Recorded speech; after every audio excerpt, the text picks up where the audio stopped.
कैसे हुआ कैसे हुआ तो इतना जरूरी कैसे हुआ ला ला ला ला ला ला ला ला ला तना ना ना ना ना ना ना ना ना ना।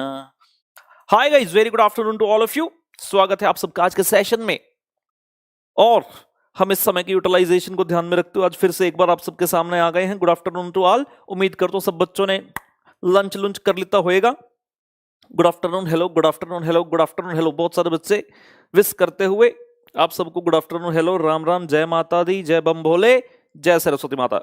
जितने बच्चे सेशन में आ गए हैं जरा बता दो, क्या मेरी आवाज आप बच्चों तक पहुंच रही है या नहीं। और एक अहम सवाल बच्चे पूछ रहे हैं कि क्या सर आप रोज इस टाइम पर आएंगे। सच बताऊं तो कोशिश ये रहती है कि डेली इस टाइम पर आ जाऊं, लेकिन आज 0% चांस था कि आ पाऊंगा। रीजन भी कुछ इंपॉर्टेंट कॉल्स थे, तो I was stuck there till 2 o'clock। और उसके बाद लंच भी करना, तो 3:15 का टाइम था, लेकिन फिर भी मैंने थोड़ा जल्दी जल्दी मटेरियल चैप्टर जो है ओल्ड न्यू दोनों साथ में रखकर हर पैरा हर उस चीज को स्कैन किया और फटाफट से जब मुझे लगा कि हाँ मेरा रेडी हो सकता है, तभी मैंने इसको यूट्यूब पर डाल दिया कि भाई हम 3:15 पर सेशन लेने वाले हैं। तो कोशिश मेरी रहेगी कि हर रोज मैं आकर आपको अमेंडमेंट कराऊं, और ऐसा कोई जरूरी नहीं है कि हम एक गो में पहले कॉस्टिंग की ही करेंगे, फिर एफएमई की, फिर अकाउंट्स की, फिर एडवांस अकाउंट की। ऐसा नहीं है। रोज का प्लान है कि कुछ ना कुछ डेली करते जाएंगे, चाहे वो किसी भी सब्जेक्ट की अमेंडमेंट हो। ऑब्वियसली यूट्यूब पर देखेंगे जब आपको थंबनेल से और डिस्क्रिप्शन से पता चल जाएगा कि भाई कौन सा सब्जेक्ट के कौन से चैप्टर की अमेंडमेंट जो होने जा रही है। लास्ट लेक्चर में हमने की थी अमेंडमेंट कॉस्ट शीट की, और बहुत बेहतरीन तरीके से की थी मैंने, विद लॉजिक विद रीजनिंग सब कुछ आपको बता दिया था। आज के सेशन में हम इतने सारे बच्चे लाइव बैठे हैं यार, ये टड़ंग, जरा थंब को प्रेस कीजिए, पता चलना चाहिए। बच्चे खुद से बच्चे लिखते रहते हैं sir TRG, sir TRG, sir TRG, OP sir, over power, love from there, love from there. Love दिखना चाहिए मेरे दोस्त, फीलिंग को बयां करो लाइक बटन को प्रेस करके। बच्चा पूछ रहा है सर आपके कितने सब्जेक्ट में एग्जामिशन थे सीए इंटर ग्रुप 1 में। मैं टोटल बता देता हूं। CA foundation, CA inter, CA final, CS inter, CS final, ICW inter, ICW final, total 50 paper दिए थे मैंने, जिसमें से 40 से ज्यादा में एग्जामिशन थी। कितने थे, 43 में थी या 44 में, याद नहीं, लेकिन 40+ में एग्जामिशन थी। ठीक है ना। तो हम आज मटेरियल चैप्टर की अमेंडमेंट कर रहे हैं, जैसे कॉस्ट चैप्टर की करी थी कॉस्ट शीट की, सिमिलरली मटेरियल की करेंगे। कुल मिलाकर मैंने अपने पास जो लिस्ट बनाई है उसके अनुसार 4 अमेंडमेंट्स हैं, जिसमें एक बहुत ही जबरदस्त क्वेश्चन इंस्टीट्यूट ने नया ऐड किया है, एक पुराना क्वेश्चन ओल्ड में था वो डिलीट किया है, एक क्वेश्चन का आंसर उन्होंने चेंज किया है, वो एक काफी अच्छी चीज है जो मैं एक्सटेंसिवली डिस्कस करूंगा आप बच्चों से। और एक चौथा पॉइंट और है, मैंने यहां पर लिखा हुआ है, देखकर बता दूं।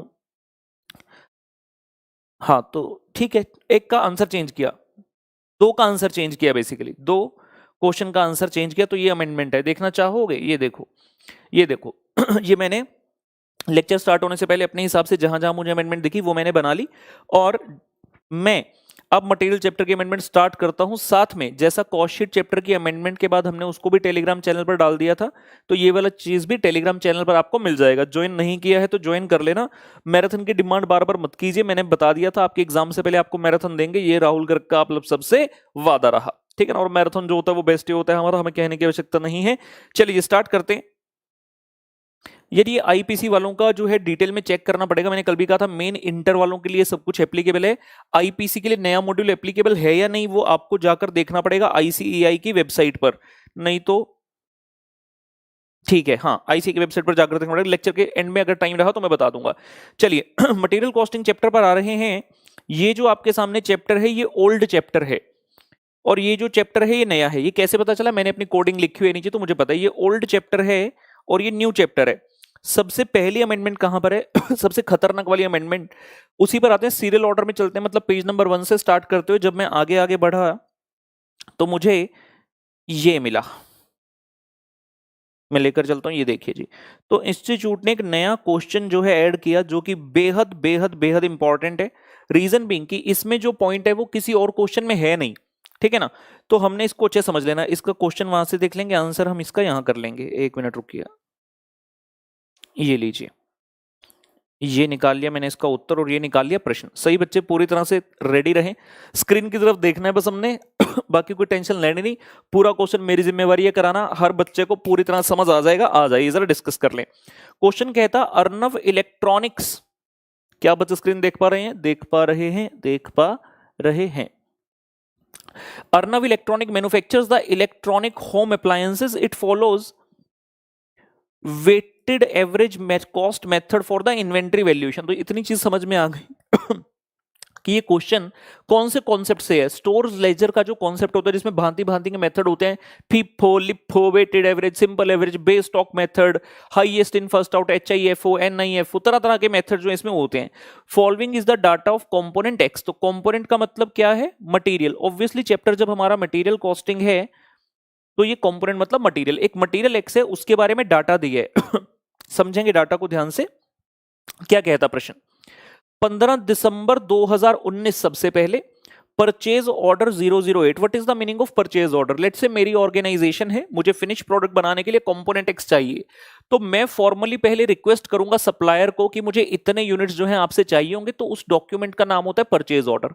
तो हमने 15 दिसंबर को परचेज ऑर्डर बनाया, और जब आप बिजनेस वर्ल्ड में जाएंगे आर्टिकलशिप में भी ये वाली चीजें आप देख लेंगे, जरूरी नहीं है कि चार्टर्ड अकाउंटेंट बनने के बाद ही समझ आती हैं। तो आर्टिकलशिप में जब जाएंगे, किसी कंपनी का आप ऑडिट कर रहे हैं, आपने उनसे फाइल मंगवाई परचेज डिपार्टमेंट से, तो वहां पर आपको परचेज ऑर्डर दिखेंगे। स्पेसिफिक एक फॉर्म होता है जिसके अंतर्गत आप अपना नाम, सप्लायर का नाम, कितनी क्वांटिटी चाहिए, पार्ट का नाम क्या मतलब मटेरियल को डिस्क्राइब कीजिए, किस रेट पर किस डेट तक चाहते हैं, वो सब चीजें इसके अंदर मेंशन होती है।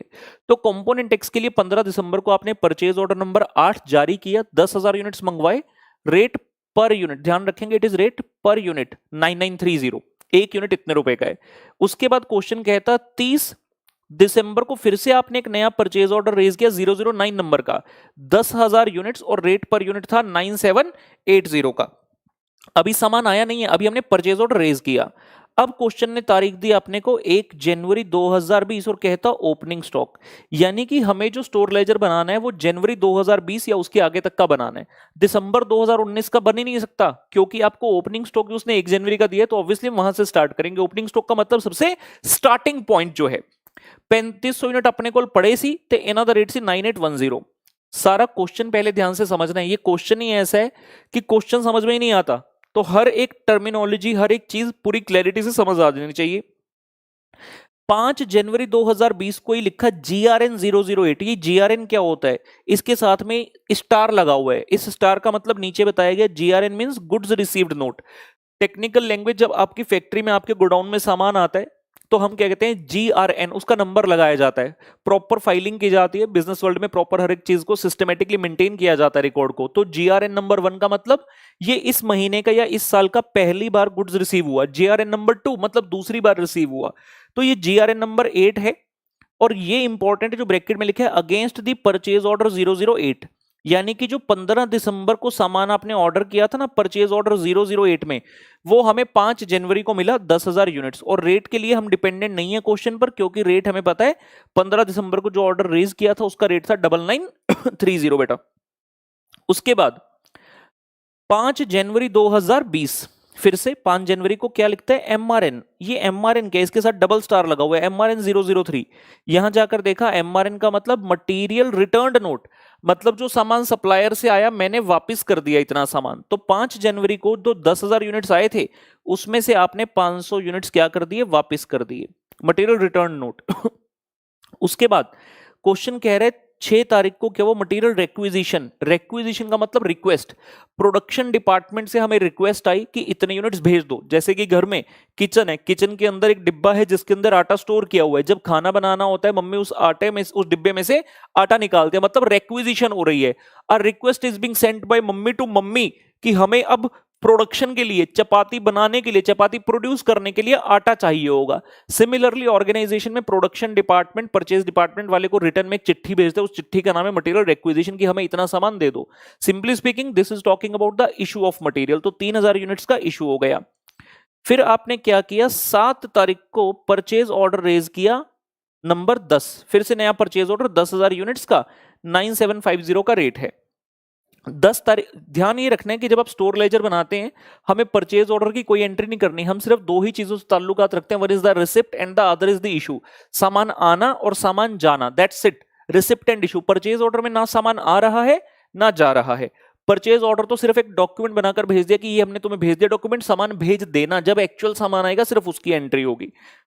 10 तारीख को क्वेश्चन बोलता मटेरियल रिक्विजिशन 012 मतलब इशू हो गए 4500 यूनिट, और 12 तारीख को आपके पास जीआरएन मतलब फिर से गुड्स आए अगेंस्ट द परचेज ऑर्डर 009। ये 009 कौन सा है देखेंगे, ये वाला जो 30 दिसंबर को आपने ऑर्डर प्लेस किया था, वो वाला सामान आपके पास 12 जनवरी को पहुंच रहा है।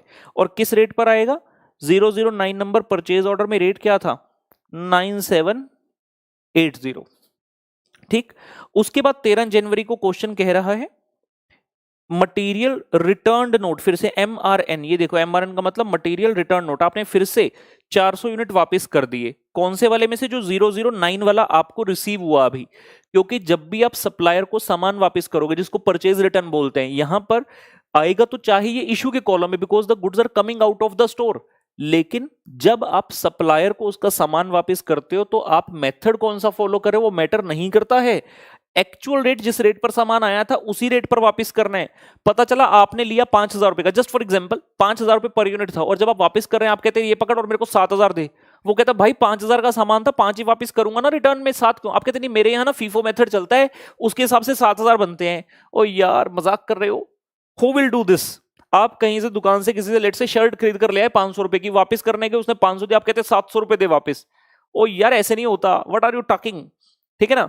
तो 15 जनवरी अगली डेट आ रही है हमारे सामने, 15 जनवरी मटेरियल रिक्विजिशन मतलब इशू किया, 24 जनवरी फिर से मटेरियल रिक्विजिशन मतलब इशू किया, और ये 25 जनवरी को फिर से GRN against the purchase order number 10।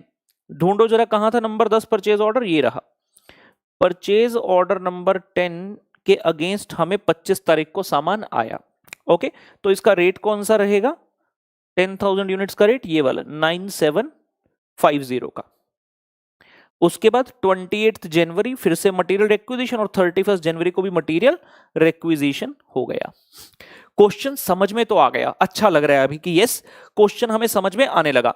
लेकिन जब क्वेश्चन की डिमांड देखोगे उसने पूछा क्या है, तब हमें थोड़ा सा एहसास होगा कि जितना आसान हम इसे सोच रहे हैं वैसा नहीं है। क्वेश्चन बम्बार्डिंग करना चालू हो रहा है। Based on the above data you are required to calculate number 1 reorder level. ये क्या बात हुई यार, सामान तो तुम स्टोर लेजर का दे रहे हो, पूछते हो reorder level, maximum level, minimum level, और फिर बोलता है prepare the stores ledger for January and determine the value of stock on 31 January. Value of component used during the month. ये यूज्ड का मतलब क्या होता है, क्लास में भी सिखाया हुआ है जो मेरे वाले बच्चे हैं, और जो मैराथन वाले उन्होंने मैराथन से देखा होगा। वैल्यू ऑफ कंपोनेंट यूज्ड मतलब कितना मटेरियल कंज्यूम हुआ। तो बेसिकली जितने भी आपने इश्यूज किए होते हैं, इशू कॉलम में जितने भी आपने इशू किए टू द प्रोडक्शन फ्लोर, उन सब की वैल्यू का टोटल करते हैं तो ये हमारे पास कंज्यूम की फिगर आती है। और अंत में पूछता है इन्वेंट्री टर्नओवर रेशो। बड़ा आसान, cost of material consume divide by average stock. तो मटेरियल कंज्यूम्ड तो आपको मिल जाएगा पॉइंट नंबर 5 से, और एवरेज स्टॉक कैसे मिलेगा, ओपनिंग स्टॉक के बारे में तो क्वेश्चन ने यहां पर बताया हुआ है आपको, और क्लोजिंग स्टॉक हम खुद से निकाल लेंगे जो कि स्टोर लेजर का अंतिम पॉइंट होता है। मेन बात रही ये वाली, इसको कैसे करना है। तो पहले मैं आपको हिंट दे देता हूं, फिर आपको आंसर तक लेकर चलता हूं, पहले माइंड खुलवा दूं आपका। जब हम ये फॉर्मूला करते हैं रीऑर्डर लेवल फॉर एग्जांपल, तो क्या फॉर्मूला होता है, maximum consumption into maximum lead time. Maximum consumption का मतलब क्या होता है कि आप एक दिन में, मतलब एक दिन, एक वीक, 1 मंथ, कुछ भी हो सकता है टाइम पीरियड। अगर लीड टाइम, ध्यान से सुनना, मैंने कई बार बताई ये वाली चीज कि लीड टाइम और consumption go hand in hand. कहने का मतलब अगर लीड टाइम आपका डेज में है तो consumption should be per day, अगर लीड टाइम मंथ्स में है तो consumption should be per month. और what is the meaning of lead time? Lead time का मतलब होता है the time taken from placing the order till the receipt of the order. Question ने इसीलिए आपको 3 बार परचेज ऑर्डर दिया, purchase order number 8, purchase order number 9 और 10, और तीनों ही परचेज ऑर्डर क्या उसने ये भी बताया कि आपको सामान एक्चुअल में रिसीव कब हुआ। तो हमारे पास यहां से रीऑर्डर टाइम जो है निकल आएगा, लीड टाइम जिसको बोलते हैं, हम डेज कैलकुलेट कर लेंगे। उसमें जो सबसे मिनिमम वाला होगा, जिसमें सबसे कम दिन लगे, वो मिनिमम लीड टाइम हो गया, जिसको आने में सबसे ज्यादा समय लगा वो मैक्सिमम लीड टाइम हो गया। और minimum plus maximum divide by 2 करूंगा तो एवरेज आ जाएगा। तो ये कहानी है इस क्वेश्चन में जो हमें खुद से करना है। सिमिलरली मैक्सिमम कंजम्पशन हमें निकालनी है पर डे। तो क्वेश्चन ने हमें कंजम्पशन यानी कि रिक्विजिशंस डिफरेंट डिफरेंट बताई थी। हम सारी रिक्विजिशंस को एक जगह पर लिख लेंगे जितने भी 5 6 या 7 हैं, उसमें से देखेंगे सबसे ज्यादा रिक्वेस्ट कब आई थी। जो सबसे ज्यादा यूनिट्स की रिक्वेस्ट आई वो हो गया मैक्सिमम कंजम्पशन, और जहां पर सबसे कम आई होगी वो हो गया मिनिमम कंजम्पशन। तो इस तरह से हम रीऑर्डर मैक्सिमम और मिनिमम को हल करेंगे। ये क्वेश्चन का सबसे ज्यादा इंपॉर्टेंट पॉइंट है, सबसे ज्यादा इंपॉर्टेंट पॉइंट है, ठीक है ना। ये लीजिए। सबसे पहले हम बात करते हैं मैक्सिमम और मिनिमम कंजम्पशन की। तो यहां पर हमने क्या किया, कंजम्पशन का डाटा लिख लिया। मटेरियल रिक्विजिशन 6 हुई थी क्वेश्चन में, मतलब 6 बार सामान प्रोडक्शन फ्लोर पर गया था फ्रॉम द स्टोर। 6 तारीख को मटेरियल रिक्विजिशन 11, 10 तारीख को नंबर 12, फिर 13 नंबर 14, 15 और 16। पूरे जनवरी महीने के दौरान 6 बार सामान गया आपका, जिसमें इतने इतने यूनिट्स थे, 3000, 4500, 2200, 1500, 4000, 3200। इसमें सबसे ज्यादा कहां है, ये, तो इसका नाम रख दिया मैक्सिमम कंजम्पशन। सबसे कम कहां है, यहां, तो ये क्या हो गया पुत्र, minimum consumption. And if I want to find out the average consumption, अगर मैं कहूं कि भैया एवरेज कंजम्पशन बता दो, तो it is simply minimum plus maximum divide by 2। तो 4500 प्लस 1500 पुत्र, तो डिवाइड बाय 2, 4 5 6/2, ये आ गए जी 3000 यूनिट्स। ठीक है ना, शुड बी क्लियर। सब बच्चों कह रहा हूं एग्जाम में आने का पूरा पूरा चांस है, और जिस बच्चे ने क्वेश्चन नहीं किया होगा, बिलीव मी एग्जाम में आप नहीं कर पाओगे सही, बहुत मुश्किल है, क्योंकि it was never thought of कि इस तरह से भी चीज हो सकती है ये वाली। तो minimum consumption, maximum consumption, average consumption मिल गया। Now let us talk about the lead time. Lead time की बात करूं तो क्वेश्चन में परचेज ऑर्डर नंबर 008 है, 009 है और 010 है। ध्यान से देखेंगे, आइए सबसे पहले सिर्फ परचेज ऑर्डर 8 पर देखेंगे। परचेज ऑर्डर नंबर 8 आपने 15 दिसंबर को जारी किया, जिसमें सामान आपको कब आया, 5 जनवरी को। 15 दिसंबर से 5 जनवरी, यहां लिख लेते हैं 15 दिसंबर 2019 से 5 जनवरी 2020। परचेज ऑर्डर नंबर 9 देखते हैं जी। 9 नंबर परचेज ऑर्डर ये रहा, 30 दिसंबर को आपने प्लेस किया था ऑर्डर, और सामान कब आया इसका, 12 जनवरी को। तो 30 दिसंबर से 12 जनवरी, 12 जनवरी से 1 मिनट कि 13 था, 12 जनवरी, 30 दिसंबर से 12 जनवरी, from 30th December 19 to 12th of January 2020। और लास्ट वाला परचेज ऑर्डर आपने रेज किया था यहां नंबर 10, 7 जनवरी को, जो सामान कब आया आपके पास, 25 जनवरी। तो 7 जनवरी से लेकर 25 जनवरी 2020 तक। ठीक, अब डेज काउंट करते हैं जी। 15 दिसंबर से लेकर 5 जनवरी, जिस दिन परचेज ऑर्डर प्लेस किया उस दिन को छोड़ दो, तो 16 दिन हो गए दिसंबर के, ठीक है ना। 15 तारीख तक छोड़ दो, 16 दिसंबर से 31 तक काउंट के, 16 दिसंबर के, और 5 दिन हो गए जनवरी के। यहां 1 दिन हो गया दिसंबर का, और 12 दिन हो गए जनवरी के। और यहां कितने हो गए, 7 तारीख को अगर छोड़ दें, 7 से सिर्फ आगे आ गए 3 10, और ये हो गए 18 डेज जनवरी के। सो एट द एंड हमें मिलते हैं 16 से 5 21 दिन, 21 days. This is coming out to be 13 days and this is 18 days. तो इसमें सबसे ज्यादा समय कौन सा है, सबसे ज्यादा समय है ये वाला। 1 मिनट, ये वाला सामान 13 को आया था या 12 को आया था, इंस्टीट्यूट ने गलत किया है या हमने देखने में गलती करी, नहीं 12 जनवरी को ही आया था अगेंस्ट दिस परचेज ऑर्डर। ठीक है, तो ये हुआ 21 डेज और ये हुआ 13 डेज। जो 21 डेज है ये हो गया आपका मैक्सिमम कंजम्पशन, और ये हो गया आपका minimum consumption. Very very important, should be clear. ये देखिए इंस्टीट्यूट का यहां पर देखें जरा, मैक्सिमम लीड टाइम तो इन्होंने सही लिखा 21 डेज, 15 दिसंबर से लेकर 5 जनवरी, लेकिन मिनिमम लीड टाइम में गलती कर बैठे, लिखते हैं 30 दिसंबर से 13 जनवरी। 13 जनवरी को सामान नहीं आया था, सामान 12 जनवरी को आया था। या तो क्वेश्चन में जाकर डेट चेंज कर लेते हैं, या तो क्वेश्चन में जाकर डेट चेंज कर लेते हैं अगर इंस्टीट्यूट के आंसर का मैच होना है। देखो ध्यान से, मैं इसको रब कर रहा हूं, ये 12 जनवरी की जो डेट है इसको रब कर रहे हैं हम, इसको कर रहे हैं 13 जनवरी, just to match our answer with the institute. लगता है कि यहां पर उन्होंने बाय मिस्टेक ऐसा लिख दिया है।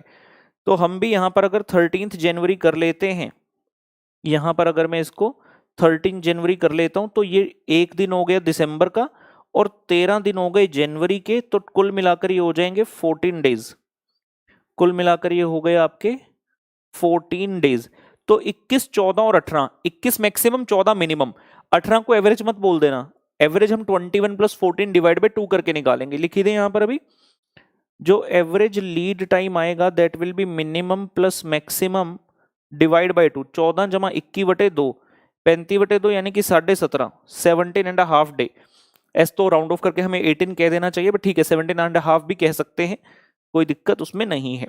तो क्वेश्चन का सबसे इंपॉर्टेंट भाग ये है, और मैक्सिमम और मिनिमम कंजम्पशन की बात हम ऑलरेडी कर चुके हैं। Now we are ready to rock, we are ready to rock. तो क्वेश्चन में सबसे पहला पॉइंट उन्होंने पूछा रीऑर्डर लेवल। फॉर्मूला सब बच्चे जानते हैं, maximum consumption into maximum lead time. We just found out the maximum consumption is 4500 and maximum lead time is 21। तो रीऑर्डर का उत्तर आ जाता है पुत्र 94,500 यूनिट्स। उस तो बाद दूजा पॉइंट है मैक्सिमम लेवल दा। मैक्सिमम लेवल का formula reorder level plus reorder quantity minus minimum consumption into minimum lead time. Reorder level अभी अभी निकाला 94,500। रीऑर्डर क्वांटिटी कैसे पता चलेगी? तो क्वेश्चन में जब हमने देखा, कहां गए हो आप, यहां हो आप। क्वेश्चन में जब देखा बार बार जो परचेज ऑर्डर रेज किया था, कितने, वो 10,000 यूनिट्स का ही ऑर्डर मंगा रही है, यानी कि आपकी रीऑर्डर क्वांटिटी कितनी है 10,000 यार। तो रीऑर्डर क्वांटिटी मिल गई 10,000। और मिनिमम कंजम्पशन कहां है, ये रही, हमने ये फाइंड आउट करी थी 1500, और minimum lead time we found out as 14 days. तो जब आप इस इक्वेशन को सॉल्व करेंगे, इस मैथमेटिक्स को हल करेंगे, उत्तर आ जाएगा 83,500 यूनिट्स।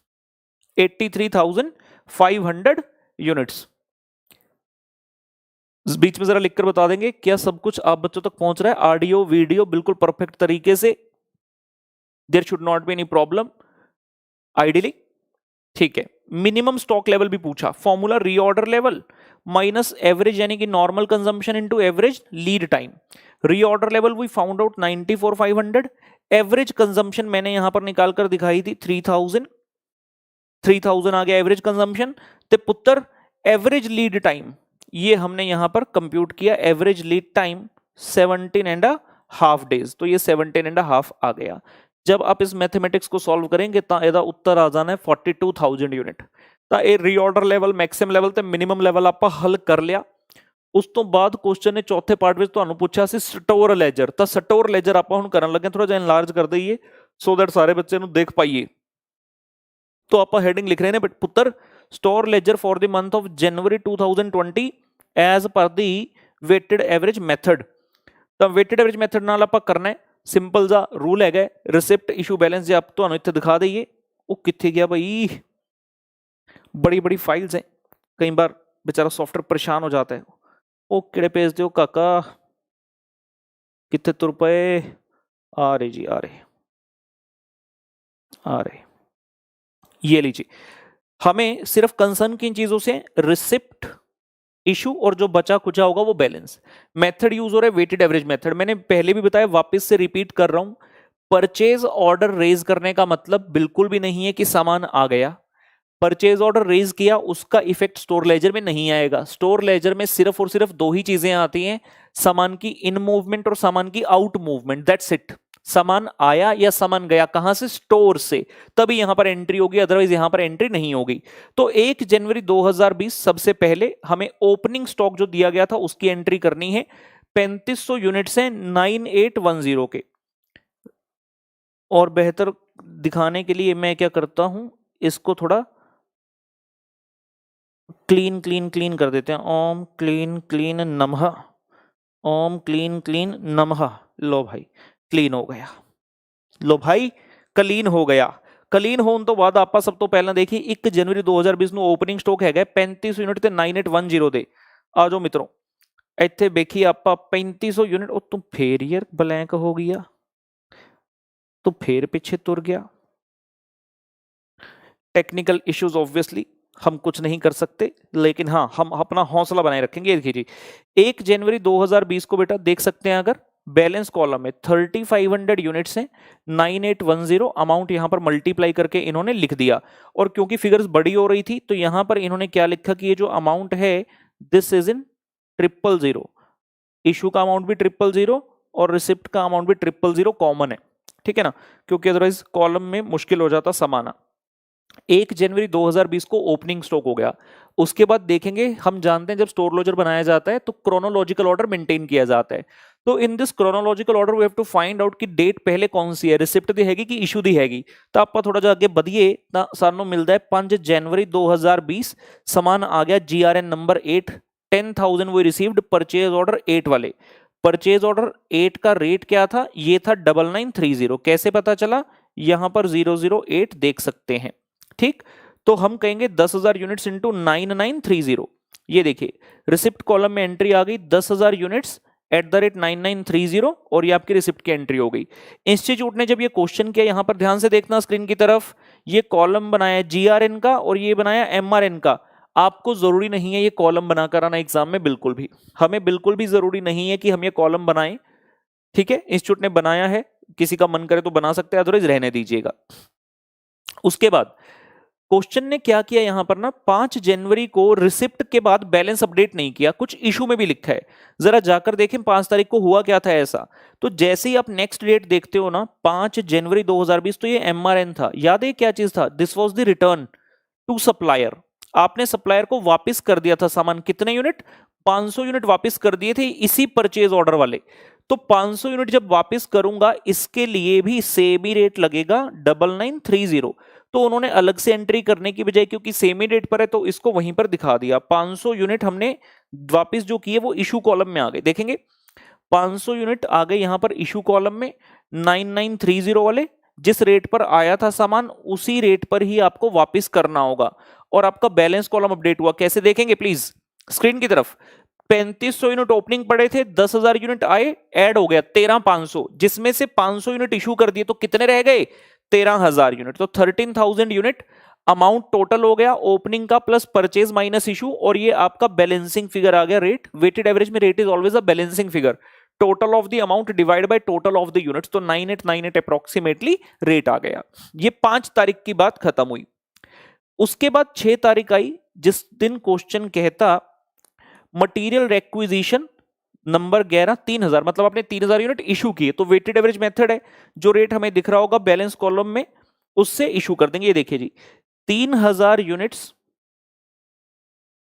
@9898 और 29694 का अमाउंट गया और आपने बैलेंस अपडेट कर लिया। 13 में से 3000 के यूनिट्स रह गए 10,000, अमाउंट रह गया 98980 और आपका वेटेड एवरेज रेट सेम रहा 9898।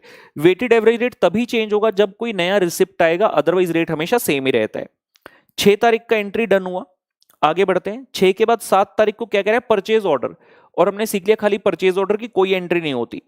10 तारीख को फिर से क्या है, मटेरियल रिक्विजिशन 4500 यूनिट का, यानी कि इशू किए गए 4500 यूनिट।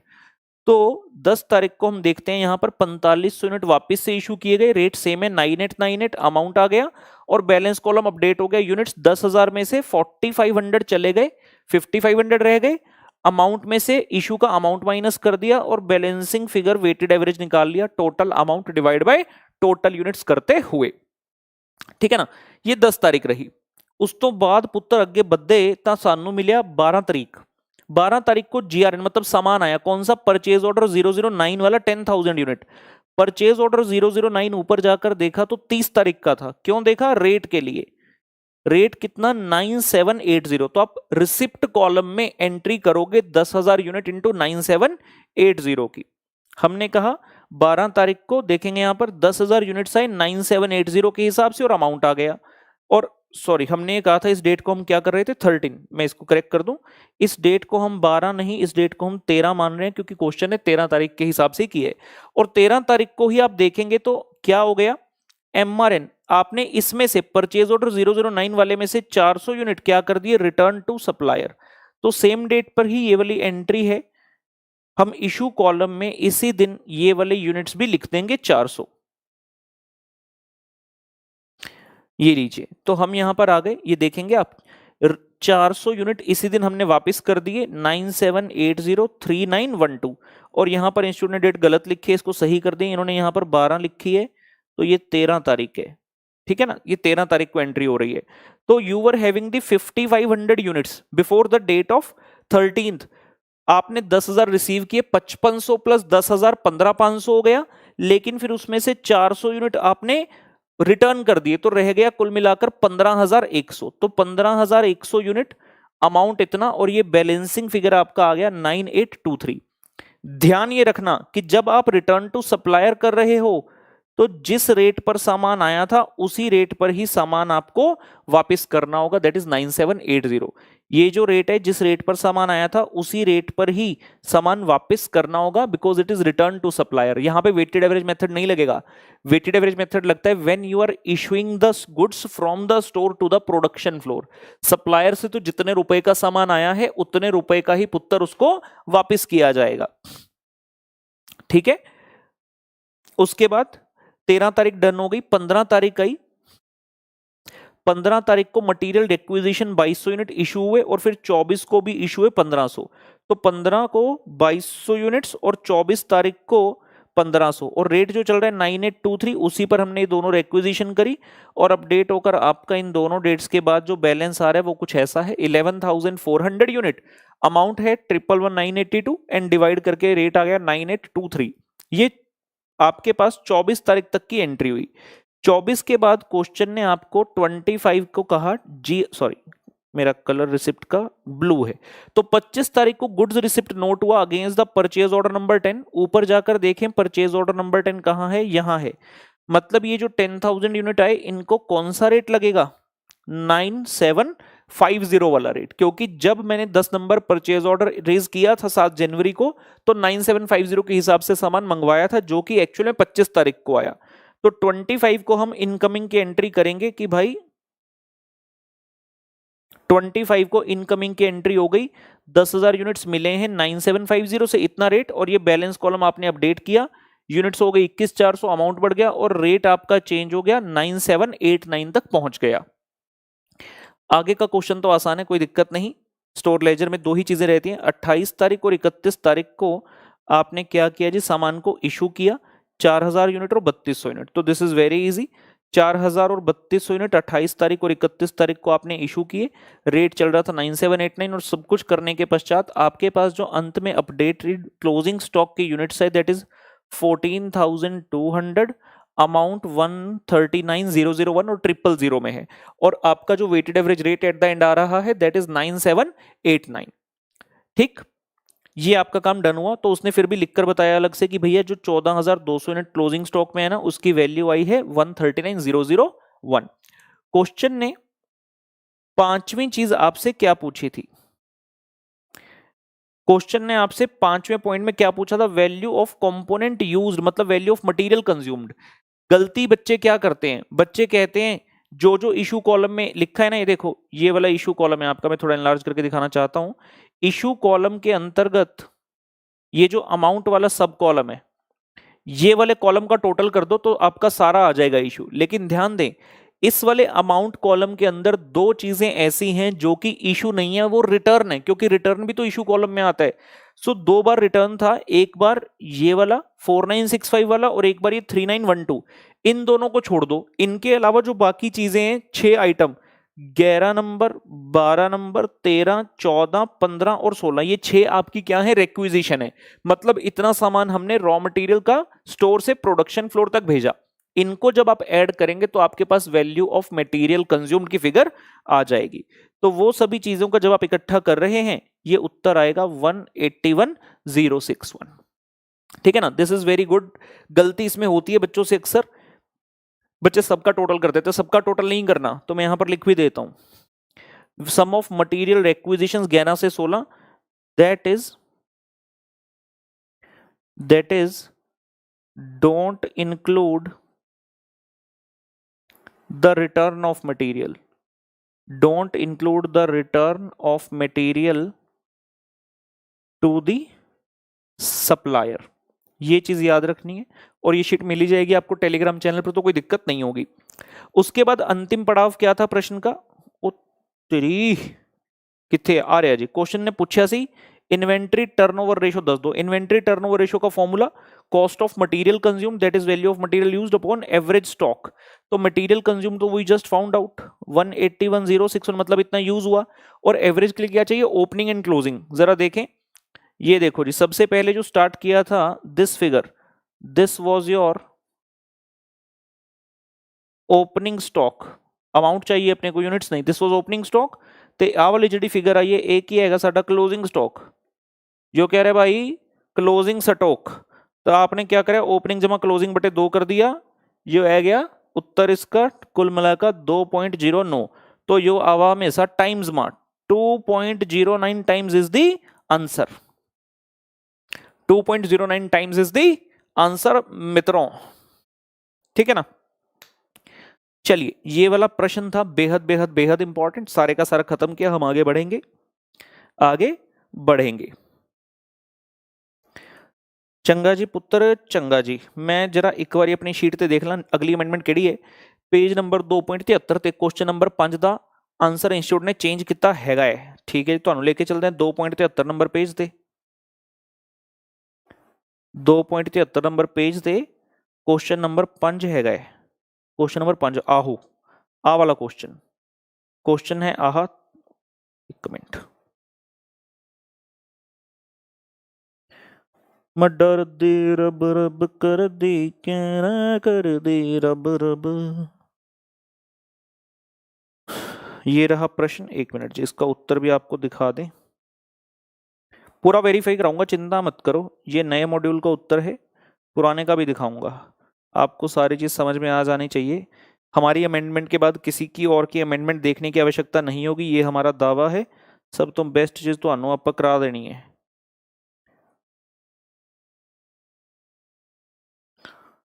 ठीक है जी, ये लीजिए, पहले क्वेश्चन पढ़कर आते हैं आराम से। क्वेश्चन में चेंज नहीं है, आंसर में चेंज किया इंस्टीट्यूट ने, जरा क्वेश्चन पढ़ लेते हैं एक बार।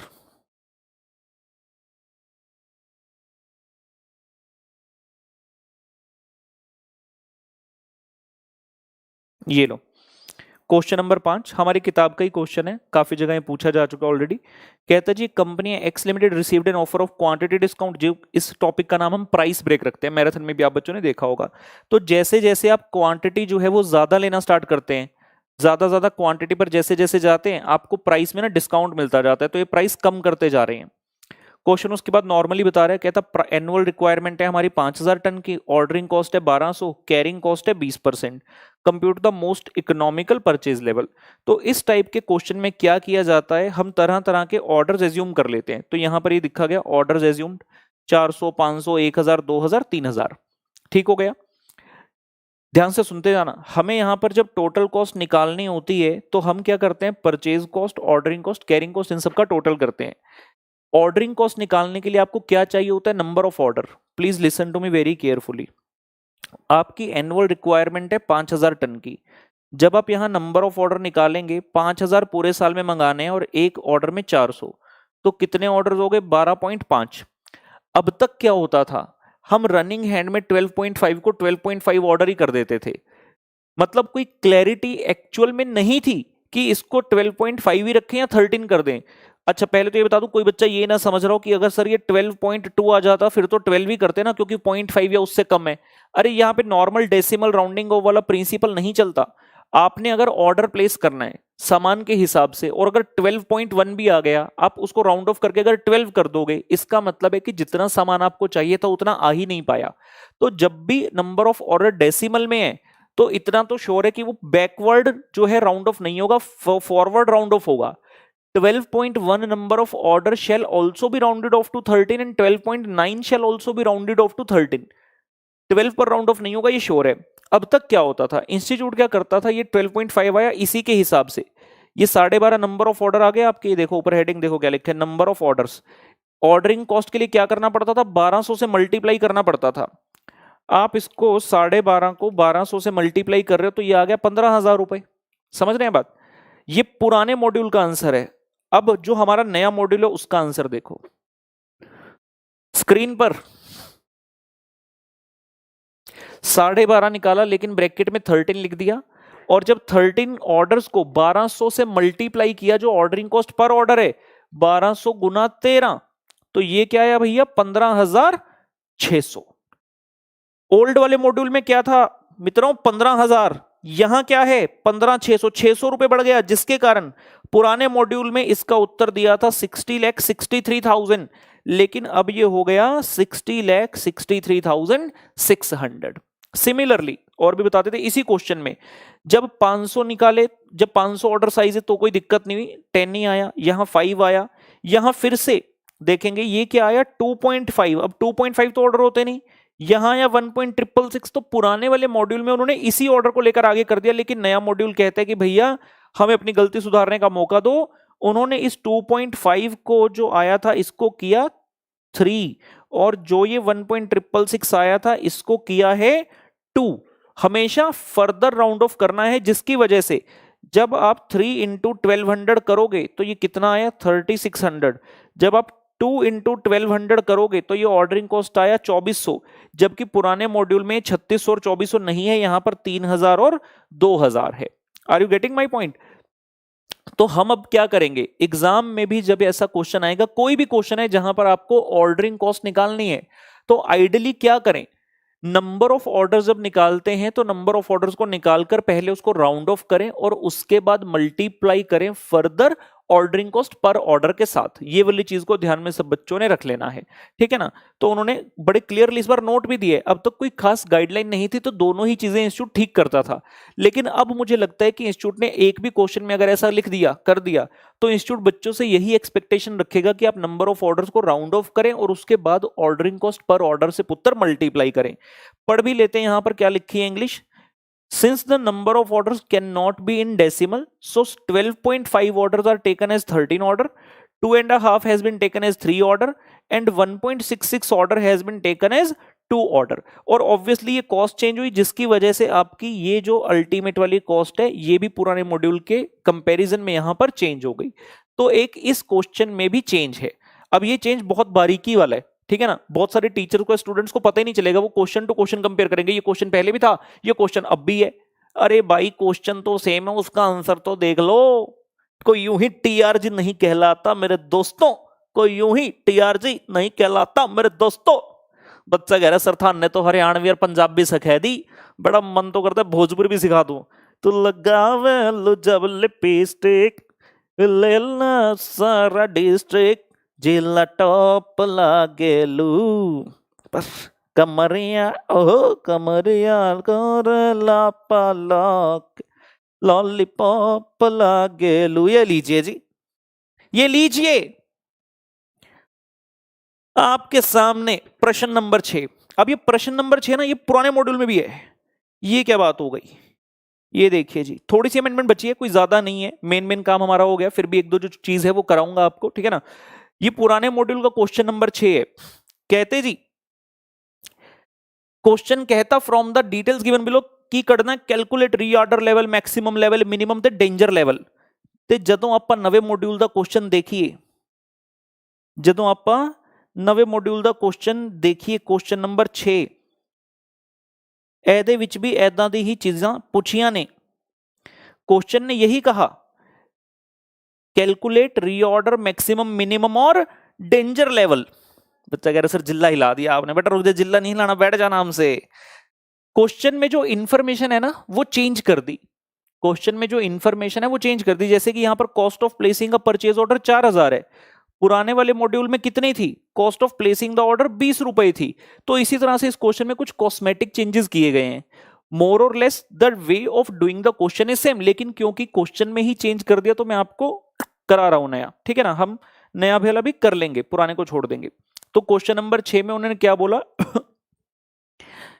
क्वेश्चन में परचेज ऑर्डर को प्लेस करने की कॉस्ट है 4000, नंबर ऑफ यूनिट्स कितने परचेज करने हैं during the year 5 lakh, purchase price per unit including the transportation cost is 50 rupee and the annual cost of storage, मतलब एक ही हैगा पुत्र, ए हैगी है कैरिंग कॉस्ट हैगी है 10 रुपए दी।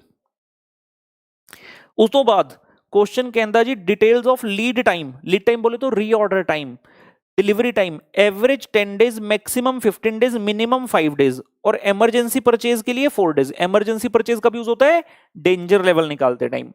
और रेट ऑफ कंजम्पशन बता रहा है question, average 1500 units per day, maximum 2000। अब एवरेज और मैक्सिमम बता दिया, अगर मिनिमम बता देते तो बस मजा ही आ जाता, लेकिन क्वेश्चन ने मजे लेने ही नहीं दिए, कहता मिनिमम खुद निकालो, सारे मजे हम क्यों दें, ठीक है, निकाल लेंगे। क्वेश्चन में अब से reorder maximum minimum danger level पूछा, बड़ी आसान सी चीजें हैं। तो हम इस प्रश्न के उत्तर पर चलते हैं। कहाँ हो तुम, यहां हो तुम। ये लीजिए जी, एक तो अपने को ईओ क्यों लगेगा, क्योंकि जब रीऑर्डर, ठीक है सीरियल ऑर्डर में चलते हैं, आराम से चलते हैं। सबसे पहले reorder level, formula maximum consumption into maximum lead time. Question ने मैक्सिमम कंजम्पशन भी दिया आपको 2000 यूनिट और मैक्सिमम लीड टाइम भी बताया 15। आंसर आ गया इजीली 30,000 यूनिट। उसके बाद मैक्सिमम लेवल है, फॉर्मूला होता है reorder level plus reorder quantity minus minimum consumption into minimum lead time. एक तो हमारे पास रीऑर्डर क्वांटिटी नहीं है, नहीं है तो क्या हो गया, निकाल सकते हैं हम, मजबूर थोड़ी है, मोहताज थोड़ी है किसी के। ये लो रीऑर्डर क्वांटिटी, जरा देखना तो सही यहां पर स्क्रीन पर। फॉर्मूला होता है जी 2 इंटू ए इंटू ओ बटे सी। तो क्वेश्चन ने दिया annual demand 5 lakh unit, ordering cost 4,000 रुपए और कैरिंग कॉस्ट 10 रुपए। इस सब को हल करने के पश्चात आपके पास ये 20,000 यूनिट का रीऑर्डर क्वांटिटी आ जाता है।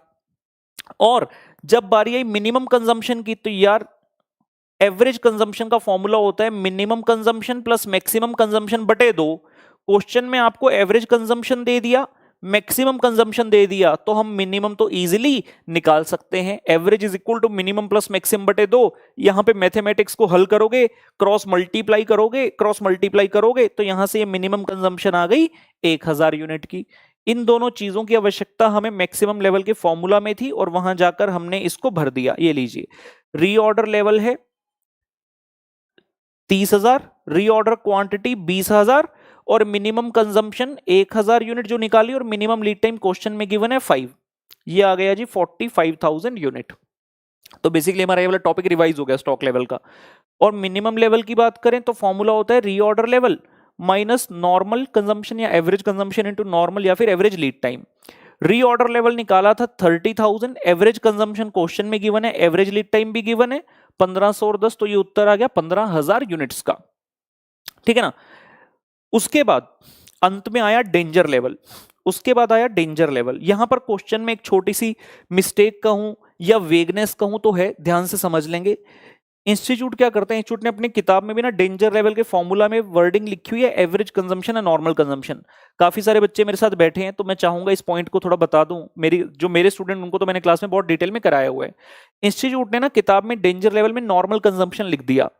डेंजर लेवल का मतलब है क्या, कि जब आपका सामान मिनिमम लेवल से भी नीचे गिर जाए। नॉर्मल सिचुएशन में ऑर्गेनाइजेशन के अंदर मिनिमम लेवल से नीचे जाना ही नहीं चाहिए, क्योंकि जब तक वो मिनिमम लेवल पर पहुंचेगा, आपने जो ऑर्डर प्लेस किया था दैट शुड बी रिसीव्ड, तो मिनिमम लेवल से नीचे जाने का सवाल ही नहीं उठता।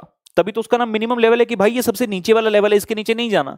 लेकिन कभी अगर जेन्युइनली दिक्कत हो गई तो मिनिमम से नीचे भी जा सकता है। एग्जाम्पल लेते हैं, मान लीजिए आपके घर में जो है आटा, खाना बनाना है, लॉकडाउन की सिचुएशन चल रही है और हमने सोचा था कि राशन की दुकान पर जाकर सामान ले आएंगे, तो आटा भी लाना था। लेकिन जब आटा लेने पहुंचे तो पता चला कि दुकान बंद हो गई। जिस एरिया में रहते हैं वहां की गवर्नमेंट ने जो गाइडलाइंस निकाली उसके हिसाब से एसेंशियल कमोडिटी की जो दुकानों का समय था वो 1:30 बजे तक था, लेकिन आप थोड़ी देर के बाद लेने गए तो आपको उस दिन नहीं मिला सामान। अब दोपहर का और रात का खाना जो है बनाना पड़ेगा, दोपहर का और रात का खाना बनाना पड़ेगा, लेकिन आपके पास जो मटेरियल है, जो आटा है, वो उतना है ही नहीं। घर के अंदर मम्मी पापा हैं, लेट्स एज्यूम एक हाइपोथेटिकल मम्मी पापा है, 2 बच्चे हैं जिसमें से एक आप हो, एक आपकी हम उम्र ही भाई या बहन है आपका, ठीक है ना, सिबलिंग्स हो गए, और दादा दादी है, ठीक है ना, मतलब 2 सीनियर सिटीजन भी हैं।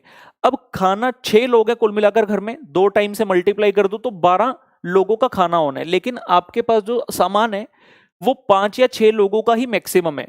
इस सिचुएशन में प्लानिंग कैसे होगी, इस सिचुएशन प्लानिंग कैसे होगी?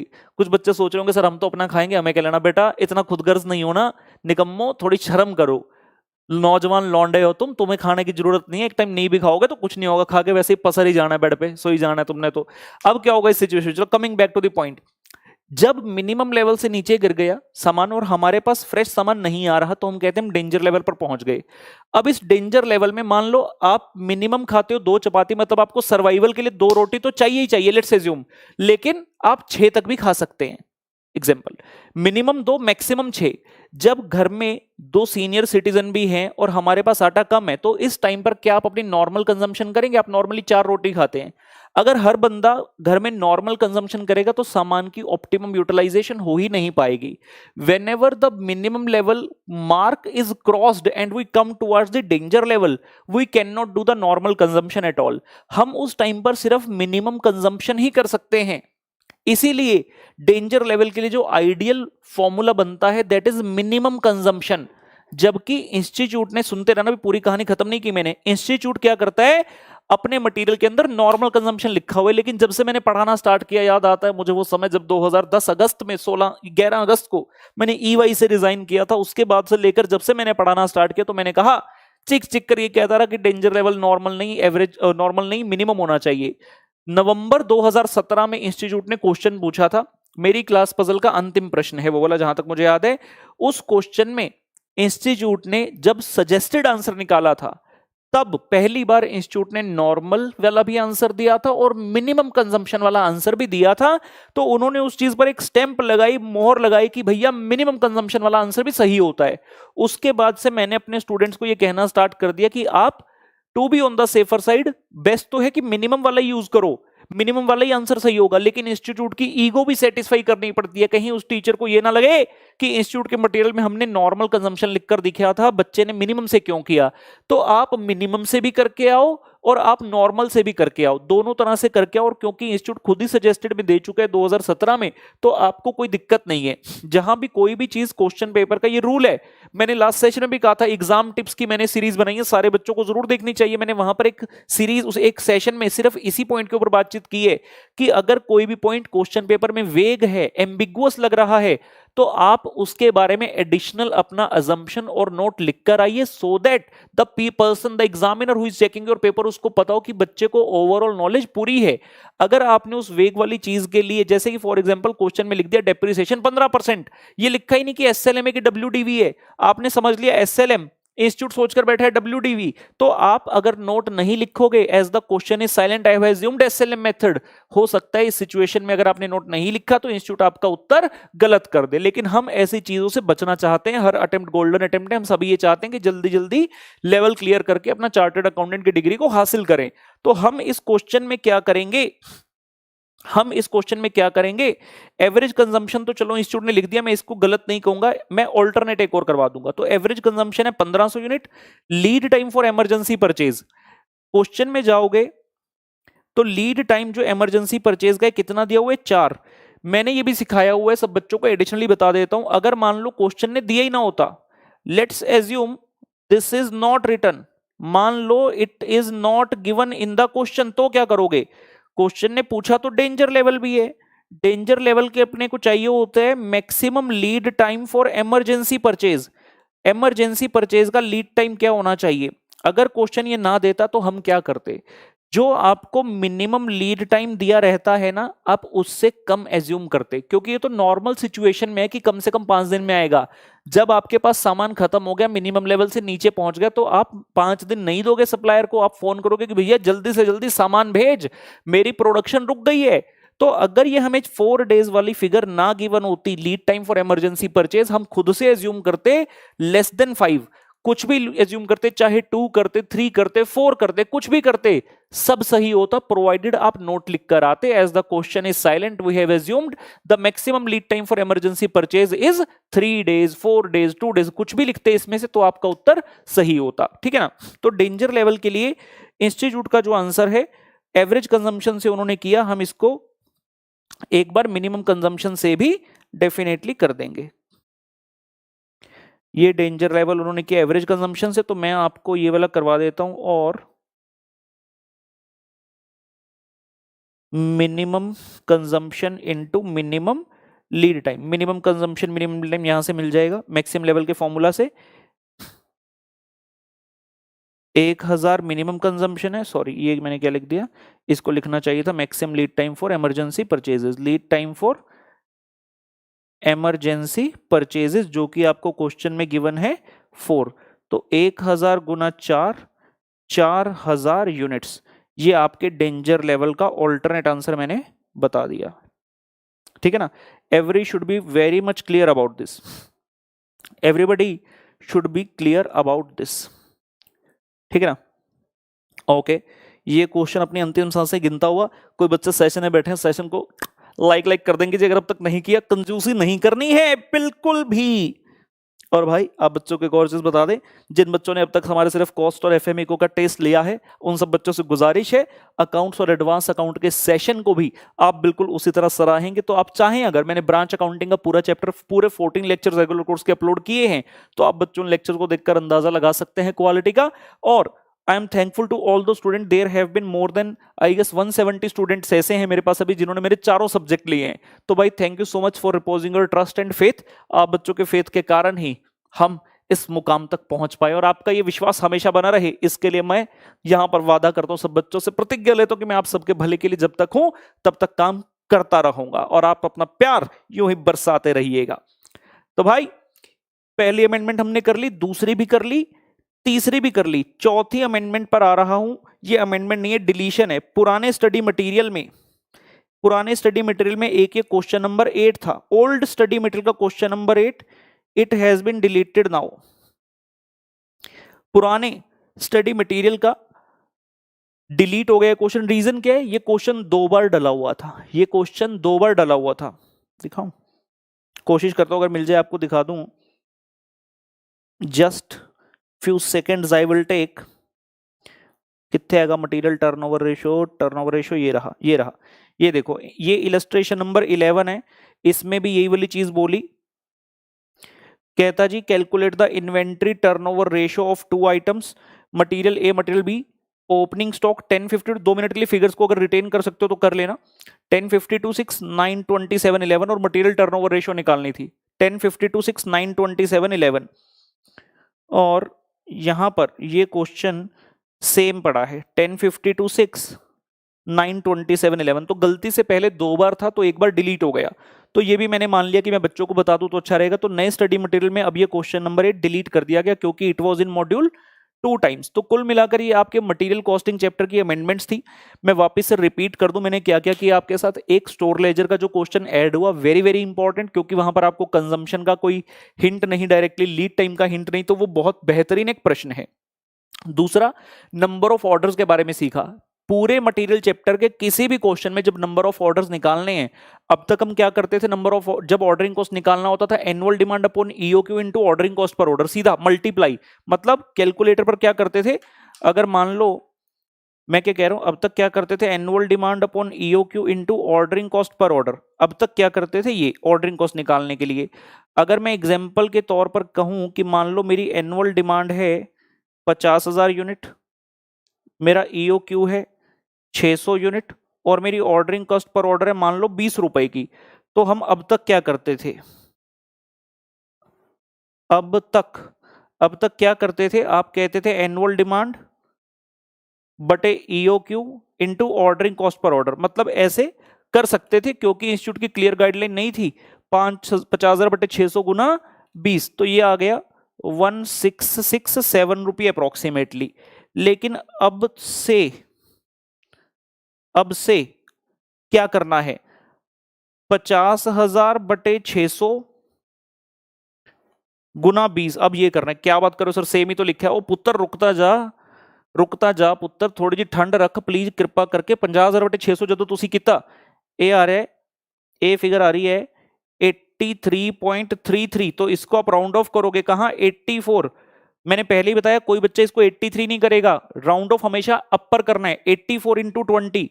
So this will give you the answer now, it will be 1680। तो आपको अब ये करना है, अब ये नहीं करना। ऐसा नहीं कि अगर आप ये वाला करोगे 50,000 बटे 600 गुना ये करके 1667 जो आया, जरूरी नहीं है कि इंस्टीट्यूट गलत करेगा, लेकिन करेक्ट अप्रोच बेटर है कि हम अब से ये करेंगे, ठीक है ना। तो अब से आप इस वाली चीज को करेंगे, नंबर ऑफ ऑर्डर को राउंड ऑफ करेंगे, ये चीज सीखी। और क्वेश्चन 6 नया उन्होंने चेंज किया था, वो करा दिया मैंने, ठीक है ना। तो कुल मिलाकर मटेरियल चैप्टर की अमेंडमेंट जो है वो ये है। उम्मीद करते हैं सब बच्चों को सेशन बहुत पसंद आया होगा, जैसे कि हम बाकी सेशंस को भी पसंद करते रहे हैं। और इसी के साथ हम आज के सेशन से अलविदा लेंगे। बहुत बढ़िया है, देखिए क्या कितना हुआ है, क्या बात है जी। 1 आवर में हमने मटेरियल चैप्टर के अमेंडमेंट को कवर किया। एंड मुलाकात होगी आपसे अगले सेशन में। मैं फिर से कहूंगा, जिन बच्चों ने अब तक टेलीग्राम चैनल को ज्वाइन नहीं किया, टेलीग्राम चैनल को ज्वाइन कर लीजिए। मैं कोशिश हमेशा ये करता हूं कि जितना ज्यादा एडवांस में उस टेलीग्राम चैनल पर डाल सकूं कि कब कौन सा सेशन होने वाले हो जाए, लेकिन फिर भी कई बार किसी कारणवश अगर थोड़ा लेट डलता है तो आप लोगों तक वो इन्फॉर्मेशन पहुंच जाए। So that's why it is very important you all stay connected to the Telegram channel with me, ठीक है ना पुत्रों? कितने गया साडा सेशन?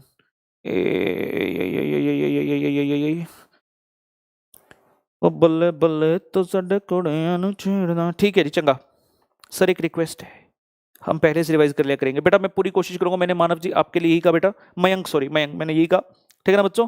तो love you all, God bless you all. अपना अपना ध्यान रखें, स्वास्थ्य का ध्यान रखें और पढ़ाई करते रहें दम लगाकर जितना भी कर सकते हैं, बिकॉज अल्टीमेटली हम अपने फ्यूचर के लिए पढ़ाई कर रहे हैं, हम अपने फ्यूचर के लिए लड़ाई कर रहे हैं और आने वाला फ्यूचर, आने वाला भविष्य बहुत ही सुनहरा होगा इंशाअल्लाह। Bye bye.